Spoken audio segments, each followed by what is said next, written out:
Hello, light workers, light warriors, light bearers. How are you doing? Welcome to Monday. Today we are talking about dandelions, blindness, egos, shadow self, and all of that. I'll see you on the other side.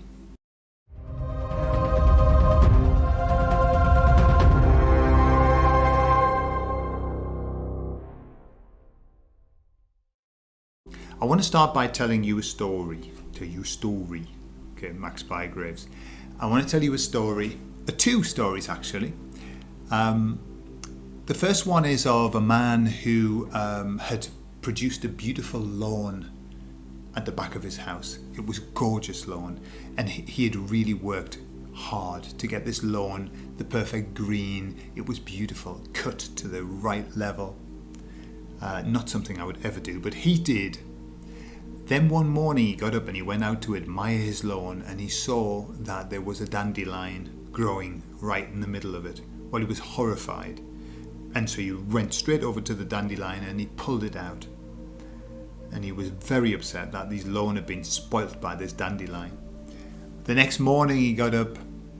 The dandelion that he pulled up had been replaced by 20. The next day, even though he'd pulled them all out again, they'd been replaced by 50.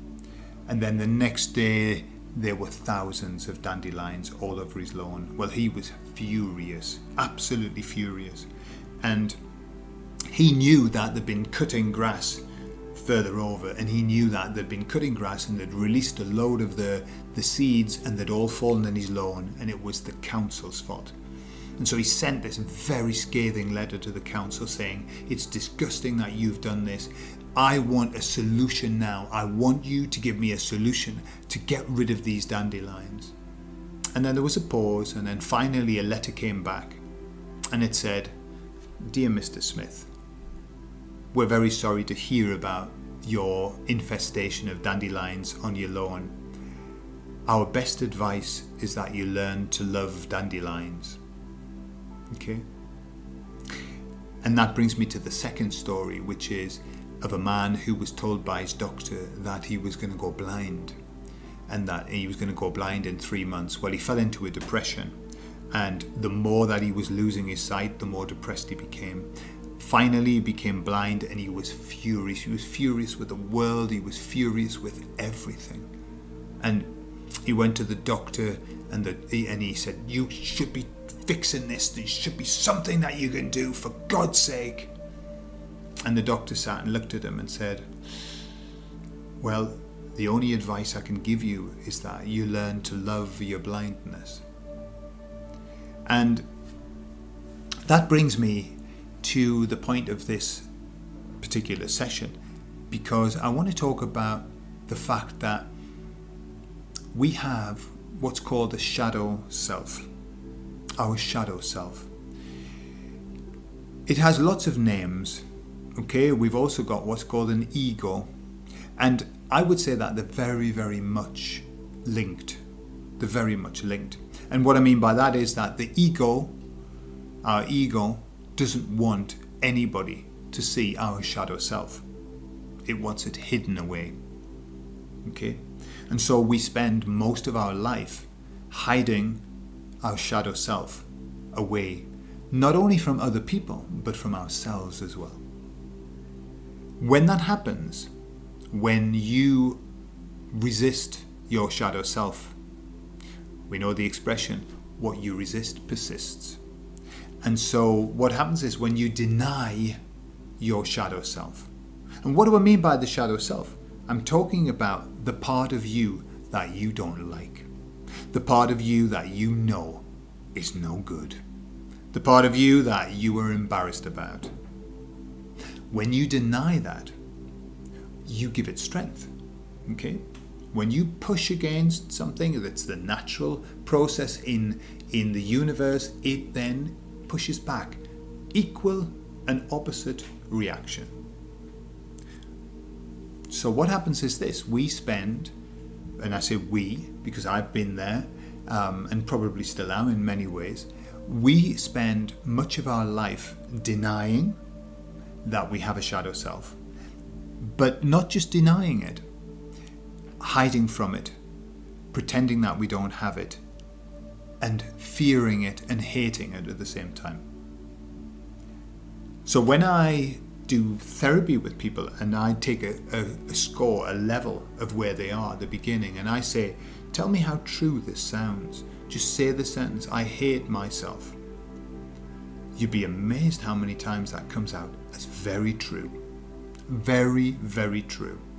You know, some people will score it at 10, like completely true. I hate myself.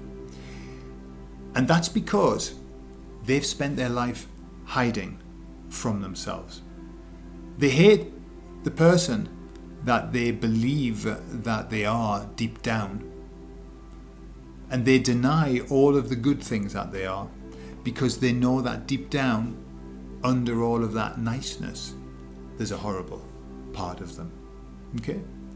And that's kind of where most people are. That's where I was. I remember somebody very close to me who did a dig down analysis.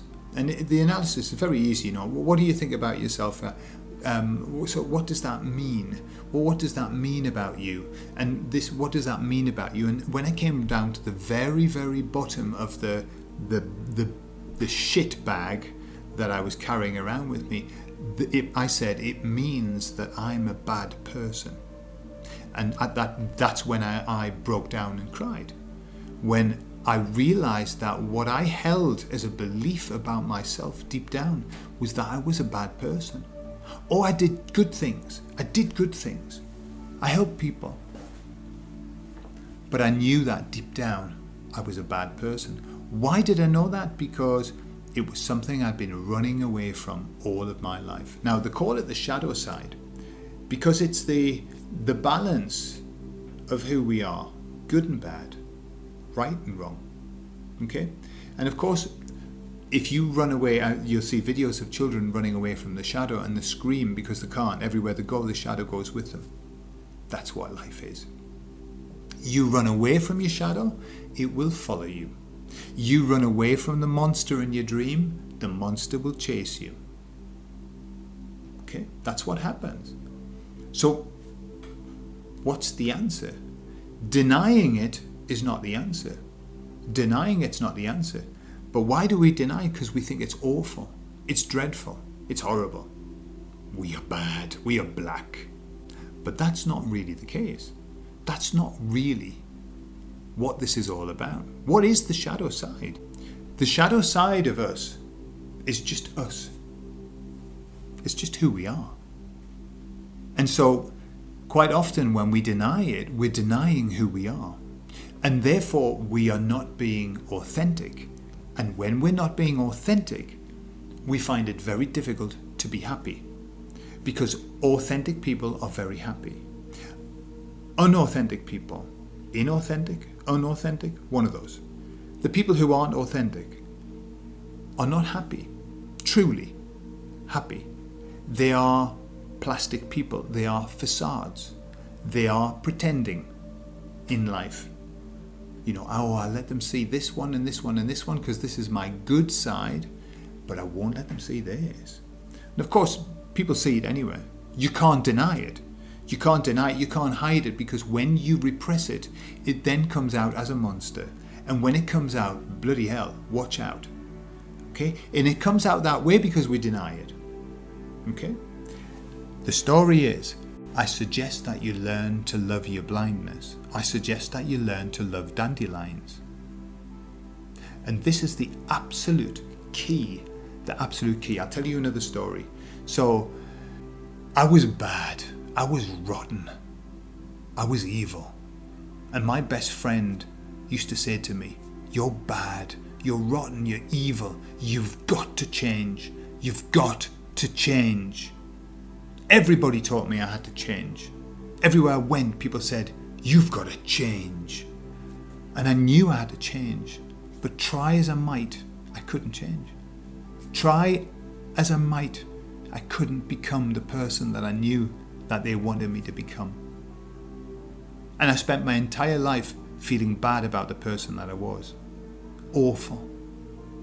And then one day, My friend, who had just had an epiphany, turned to me and said, "You know what? Just continue being the person that you are. Just be who you are. I love you anyway." And then, upon hearing those words, miracle of miracles, I changed. That's what change is all about. It's not pushing against who we are. It's accepting who we are. You see, when we give our shadow self energy, and how we do that is by denying it, by being scared of it, by hating it.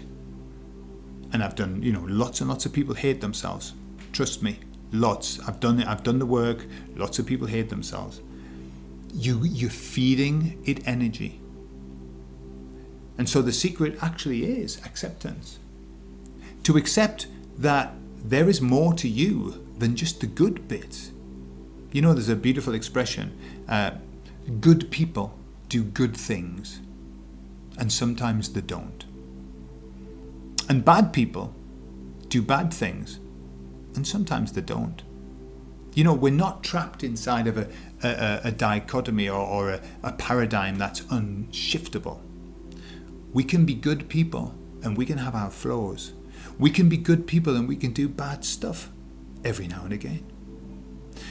But when we embrace the bad stuff as, well, that's who I am, then we are not giving it strength, and therefore it becomes balanced. It becomes something that we can learn from.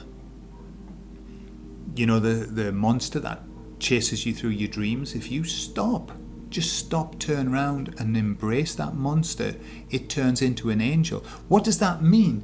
It just means that you then can start to learn from it. When you accept who you are, then you can learn.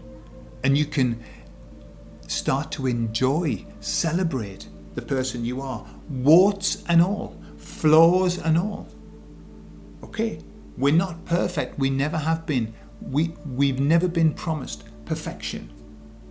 But we are perfect in our imperfection. We're beautiful. We were made in the image of God, were we not, according to a certain book? So we are perfect within our imperfections. But if we deny our imperfections, we won't feel perfect at all. We won't feel good about ourselves. We'll feel bad. We'll feel rotten. And how many people are walking through this earth feeling rotten about who they are, denying who they are, hating themselves more than what should be in terms of numbers? There's a beautiful kind of value philosophy of NLP, which is this, that people are doing the very best that they can do with the resources that they currently have. So when somebody's doing something bad, they're actually doing the best that they can given the resources that they are able to draw upon at that moment. When you're in wild fury, you haven't got many resources to draw on. It's not like, you're in wild fury and somebody says, hey, well, control yourself. You can't. And that's because you don't have the resources. So once we understand the two principles of good people do good things and sometimes they don't, and that when we are, whatever it is that we're doing the very best that we can given the resources that we have access to. That, the things I've just told you, is what's called forgiveness. Forgiveness. You were forgiven for doing bad stuff. You are forgiven for thinking that way. And if you remember, I think I talked about the compassion that I felt that I was given as a sample. In that compassion, there isn't any need for forgiveness, because there's no sin. There's nothing that's been done wrong, if you know what I mean. The only sin, the sin that we perpetrate, is the way that we feel about ourselves. We actually consider ourselves sinful And I know we don't always use that word, but bad, rotten, whatever you want to call it, hateful, horrible, ugly, worthless. I've heard all of these words used by people. And that's just because we're not able to accept and to forgive. And so my suggestion is that that's what you begin to do. Give yourself a break. You've suffered enough. You really have suffered enough. You don't need to suffer anymore about who you are. Accept who you are. And then forgive yourself for who you are. And then celebrate who you are. And love who you are. And who knows? Miracle of miracles, you might find that you'll change. There's nothing to push against anymore. Change happens in two ways. We have light bulb moment change, and then we have the very, very slow change. Trains going down the track, you change the track by 1 millimeter, and then 10 miles down the track, the train is in a completely different place. I like that change. I like that change. Why? Because it happens organically, it happens slowly, you can handle it. Quite often if we have big change, we don't handle it very well because we're saying, what on earth's gone on here? But that nice, gradual, slow change, that's the change that's permanent, it lasts. And then you get 2 years down the line and you're in a completely different place, in a completely different life, feeling very different about yourself. So now's the time. Forgive yourself. Start to love the bad bits, because they're not bad bits. They're good bits. They've just been put under a lot of pressure. Okay? To not be what they are. And of course they are what they are. And talking about pressure, I'll leave you with this thought.